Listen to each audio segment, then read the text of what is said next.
Welcome back to Fourth and Pain, the only pro wrestling show to be hosted by an NFL player and a weight loss champion. He's Redskins defensive end Adam Carricker. Holla. Former wrestling announcer and weight loss champion Chuck Carroll here. Be sure to follow us on Twitter at Fourth and Pain and join us each and every Sunday morning, 1067 The Fan, bright and early, 8 o'clock. And with that, I thought, wouldn't it be fun if we took a couple minutes, Adam, and talked about our dream matches for WrestleMania. Matches that will never happen in a million years, but matches that we think could be really, really epic. So unless you go out and you buy those WWE 2013 video games, it ain't gonna happen. But for the sake of debate, it's happening this morning here on Fourth and Pain. Well, actually, that's not entirely true, because the one rule we had was old school versus new school. So you got new school guys who you know can wrestle, and a lot of these old school guys who we thought were done, like Brock Lesnar, The Rock, they've come back. I think guys like Stone Cold and a Goldberg and even an Ultimate Warrior, you know, it wasn't too long ago he was in WCW doing his thing. So I think these matches, at least mine, I don't know what yours are, but I think mine could happen as a one-time thing only. So there's a slight possibility, old school versus new school here. Well, I'm going to let the cat out of the bag and give you a big old spoiler. One of the guys in my matches is dead, so I'm definitely going to write that off as not going to happen. I was not aware of that, so okay, all right. All right, so we maybe the Undertaker could bring him back, you know? I don't know, maybe he's got some sort of voodoo. That would be all sorts of Houdini epic if he's able to do that, but I don't think that he's going to rise again, this particular guy. Okay. And if he does, they're going to need a crane to get him out of the casket. So here we go. Let's start. We each have 4 matches that we're going to give here. Adam, since I went first with the Super Bowl picks, I want you to go first with this. What is your first dream match for WrestleMania? Now, my first dream match is particularly dear to my heart, if you will, because it's my 2 favorite wrestlers of all time. My favorite wrestler of all time before Goldberg was the Ultimate Warrior. Raw power, raw intensity, raw emotion, just endless amounts of energy, the paint. The guy was terrible on the microphone. Goldberg wasn't that great either. And so the Ultimate Warrior versus Bill Goldberg. And there's not going to be a whole lot of war words. It's just going to be raw power, in your face, old school type match. Goldberg. It's exactly how the Ultimate Warrior would say it too. Okay, so here's dream match number 1 for me. I already alluded to this. If they were going to dig him up, they were going to need a crane to get him out of the casket. Andre the Giant versus the Big Show.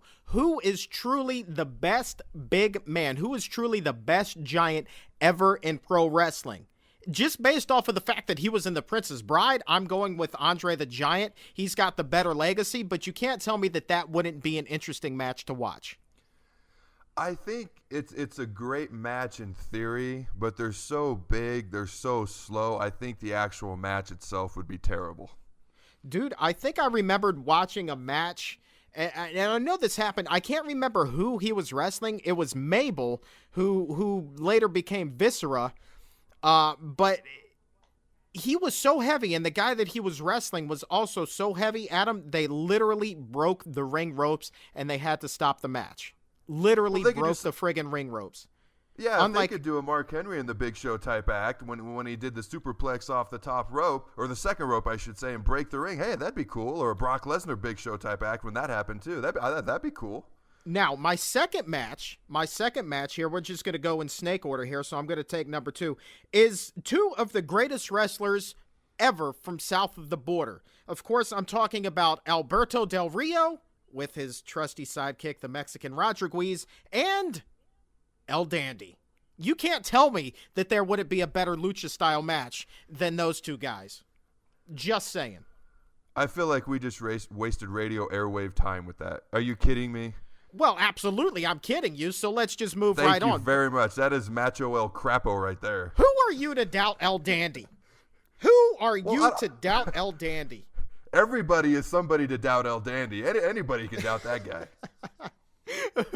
What's your second match?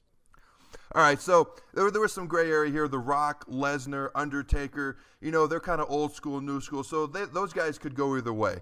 And The Rock and The Undertaker have both been around a long time. And I know I missed some years here and there watching wrestling, but I have never, ever, can I remember seeing them wrestle each other. The Rock is the reason that the Raw ratings and pay-per-views have soared through the roof lately, and The Undertaker's 20-0 streak at WrestleMania. The Rock versus The Undertaker with the streak on the line at WrestleMania. Dude, I would be all over that. I can't think of a better main event. How great would it be if WWE somehow magically pulled that out of the hat and put that on this year's WrestleMania? You can't tell me, Adam, that there would be a single person that watches Monday Night Raw, Friday Night SmackDown that wouldn't buy that pay-per-view, even at the inflated cost of $60. That match alone, well worth the buy. I am on board with that 100%. Have they ever wrestled each other? All the years they've been wrestling at the same time, I kind of remember them going against each other.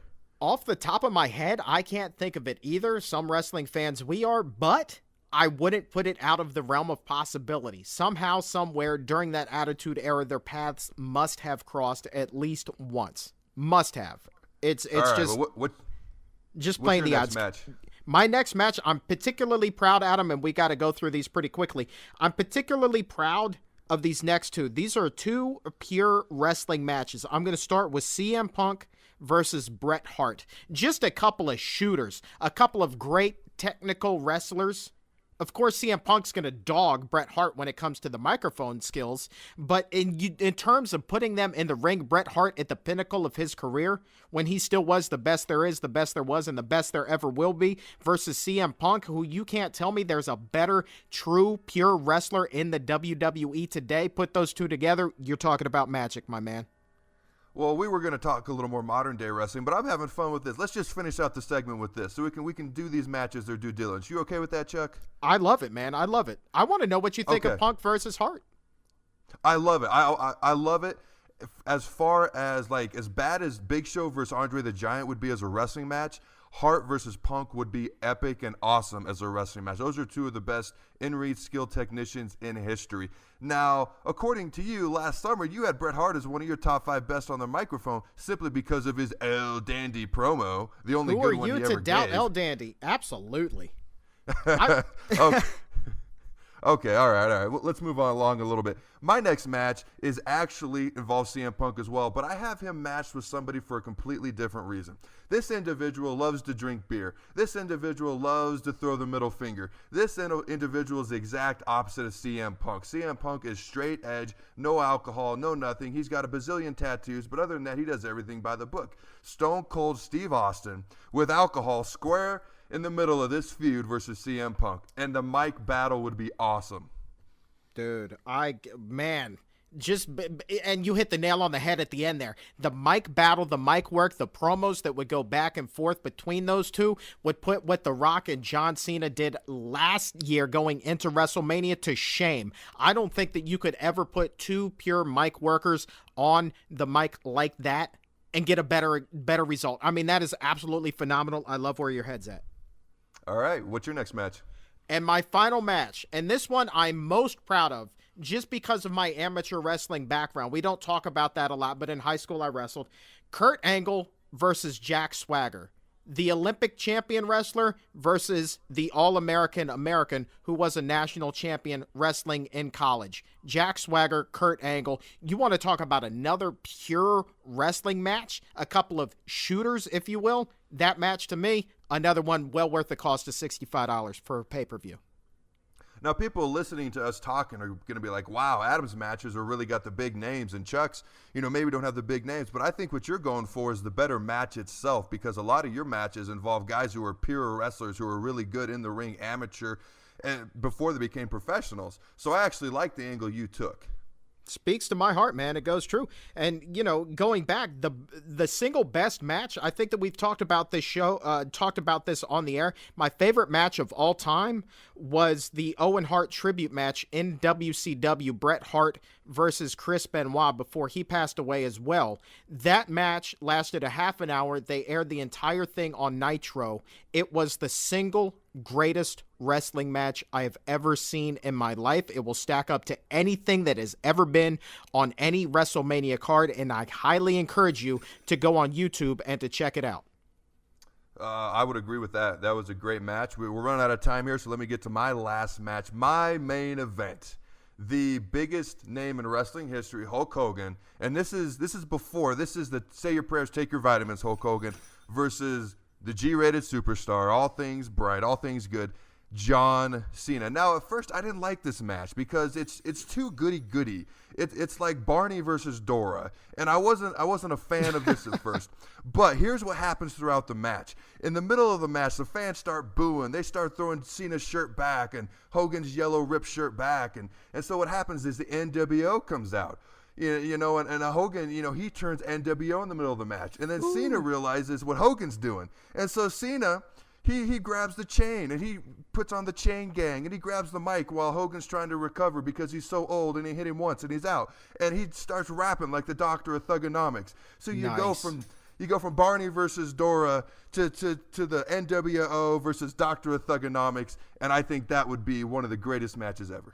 I love the fact that you put the old school twist on it beyond the fact that Hulk Hogan's in there. You threw the NWO twist in there. You threw the Doctor of Thugonomics twist in there. Both heirs to their past. I love it. Those are good picks. I want to encourage our listeners, what are your dream matches at WrestleMania? Tweet us at Fourth and Pain. Let us know. Who is it that you would love to see in a WrestleMania match? If any two guys of any era could go head-to-head at WrestleMania, who would they be? At Fourth and Pain. But Adam, we got to take ourselves a quick break. On the other end of things, we're going to do Ask Adam, the fans' questions, your answers. Plus, we're going to get an update on RG's 3 knee and talk about him winning the Offensive Rookie of the Year. Sound good?